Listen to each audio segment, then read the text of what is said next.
বছরের অচল অবস্থা কাটিয়ে শিগগিরই চালু হতে পারে মালয়েশিয়ার শ্রমবাজার।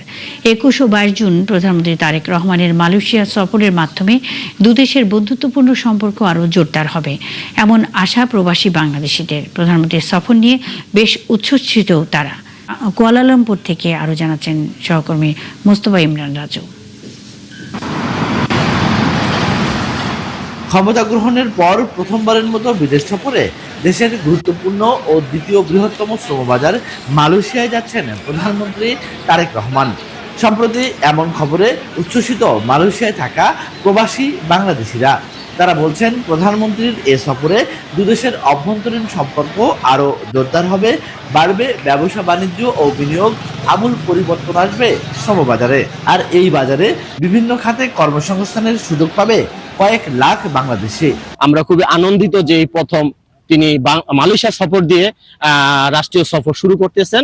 আমরা যেটা শুনতেছি সে মালয়েশিয়ায় প্রথম আসবেন, সেই জন্য আমরা মালয়েশিয়া প্রবাসীরা বাংলাদেশিরা সবাই ওদের আগ্রহে অপেক্ষা করতেছে এবং আমরা খুবই আনন্দিত। আমরা ওনাকে স্বাগতম জানাবো। ওনার কাছে আমাদের দাবি থাকবে মালয়েশিয়ান সরকারের সাথে আলাপ আলোচনা করে প্রবাসী যাদের ভিসা নাই, যাদের কর্মের সমস্যা আছে, কোম্পানিতে জব নাই, তারা যেন নতুন করে ভিসা নিয়ে অন্য কোম্পানিতে জব করতে পারে, সেক্টর পরিবর্তন করতে পারে এবং ভিসা নিয়ে যেন সুন্দরভাবে প্রবাসে তারা কর্ম করতে পারে। হাইকমিশন বলছে, মালয়েশিয়া সরকারের আমন্ত্রণে বাংলাদেশ সরকারের প্রধানমন্ত্রী তারেক রহমানের দুদিনের রাষ্ট্রীয় সফর মালয়েশিয়ায়। এরই মধ্যে আনোয়ার ইব্রাহিম সরকারের পক্ষ থেকে কুয়ালালামপুরের বাংলাদেশ মিশনে নিয়মিত যোগাযোগ করা হচ্ছে।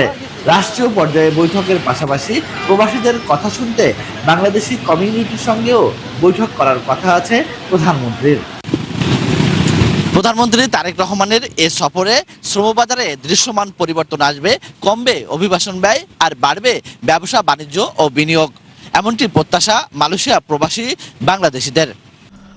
হ্যাঁ বন্ধুরা, আপনারা এই ভিডিওতে বুঝতে পারছেন যে মালয়েশিয়াতে খুব শীঘ্রই আমাদের বাংলাদেশ গভর্নমেন্ট সফরে যাচ্ছে এবং আমাদের বাংলাদেশ থেকে যে কলিং ভিসা খোলার ব্যাপার আছে সেটা নিয়ে তারা কথা বলবে এবং খুব শীঘ্রই বাংলাদেশ থেকে তারা কিন্তু কলিং ভিসাতে কর্মী নেওয়াটা কিন্তু শুরু করবে এবং কোন কোন সেক্টরে কী ধরনের কর্মী তারা নিতে চাচ্ছে এবং বাংলাদেশ থেকে কী পরিমাণে কর্মী তারা নিবে, বিস্তারিত বিষয় সম্পর্কে আমরা জানতে পারবো। বাংলাদেশ থেকে কতগুলো এজেন্সি কাজ করতে পারবে এবং আপনার বাংলাদেশ থেকে কোন কোন মেডিকেল সেন্টার থেকে মেডিকেলগুলো করা হবে, বিস্তারিত বিষয় কিন্তু সামনেই আসছে। সে বিষয়ে আমরা অবশ্যই আপনাদের মাঝে ভিডিও দিব।